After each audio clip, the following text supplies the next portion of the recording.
ఈశానాయ సూర్యమూర్తయే నమః. ఓం శివాయ గురవే నమః. ఓం నమః శివాయ. ఓం నమః శివాయ. ఓం శ్రీవారాహి దేవతాభ్యో నమః. ఈరోజు 4వ రోజు సందర్భంగా అమ్మవారి నవరాత్రుల్లో 4వ రోజు కిరాత వారాహి అమ్మవారి అలంకరణ. ఈరోజు కిరాతము అంటే దయాదాక్షిణ్యాలు లేకుండా అని మన మానవార్థము.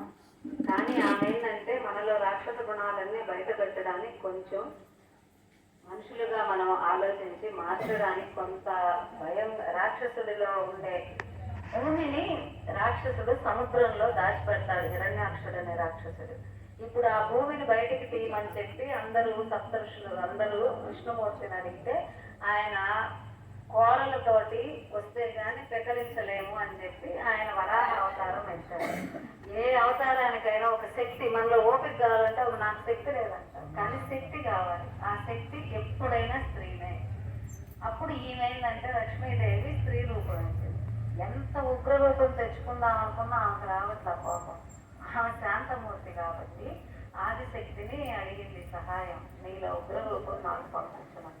అప్పుడు పార్వతీదేవి ఆదిశక్తిగా వచ్చి ఈమెలో ఐక్యమైపోయి అప్పుడు ఉగ్రరూపం వచ్చిందనమాట. ఆమెకి ఉగ్రం అనేది వచ్చింది. దానివల్ల ఇద్దరు కలిసి సముద్రంలో నుంచి భూమిని బయటికి తీసి, అంటే అప్పుడు కిరాత అంటే ఎంత చెప్పినా రాక్షసుడు వినలేదు, తొక్కి పెడతానే ఉన్నాడు. కాబట్టి అతనిలో ఉండే ఈ రాక్షసత్వాన్ని తీసేసి ఆలోచించమని చెప్పి బతిమాలుకుంటుంది అనమాట. అది లేదంటే కిరాతకంగా నేను ఏంటంటాను బతిమాలు ఫస్ట్ బెదిరింపనమాట. అట్లా ఈ వారం రోజులు బతిమాలుకుంటాను పాపం.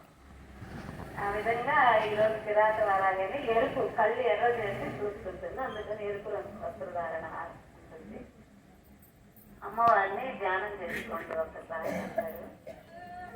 మనలో అరిషడ్ వర్గాల్లో మనల్ని పీడించేవే ఉన్నా సరే ఆ గుణం అనేది తీసేయమని ఈరోజు నమస్కారం చేసుకోండి.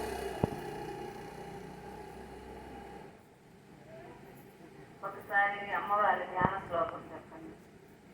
ఓం ఘోణి గర్గర నిస్వాంచిత ముఖాం కౌటిల్య చింతాం పరాం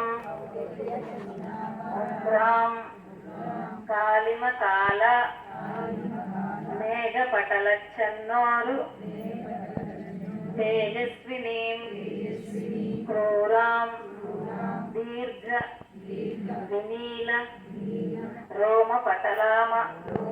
మంత్రమమ్మ ఇది. ఓం కిరాత వారాహ్యై విద్మహే కాలమేఘ నిభాయై ధీమహి యథాక్షీం హేమాభాం పీతవస్త్రాం కరకలితల సద్దేమ పద్మాం వరాంగీం సర్వాలంకారయుక్తాం సతతమభయదాం భక్తనమ్రాం భవాని.